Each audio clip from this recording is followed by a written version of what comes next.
Assalomu alaykum. Akrilda boshlangan oshxona mebelimiz tayyor bo'ldi.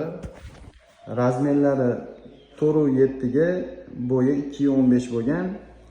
Xo'p, chekkaga xolodilnikni joylab berganmiz. Xolodilnikdan keyin gaz ballon uchun shunaqa shkaf qilib berganmiz. Tevada polkalari bor. Keyin tortma bo'lgan, tortmadan keyin mo'yka. Mo'ykani ham sifatlisidan qo'yilgan. Taxtakachlari ichida. Uni tevasida sushilkalari bor. Xo'p, hammasi vakuum mexanizmda.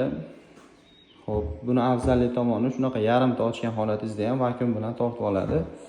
Undan keyin yana tortma bo'lgan, tortmani ichida shunaqa qoshiq qo'yadigan patnasi bor. Tandem mexanizm. Undan keyin gaz joylab berganmiz. Gazni pastiga shunaqa pech qo'yadigan joy tashlab ketganmiz. Xo'p, narxini точно topgan odamga 100 ming so'm kilik yoki naqd pul ko'rinishda beramiz. Rahmat.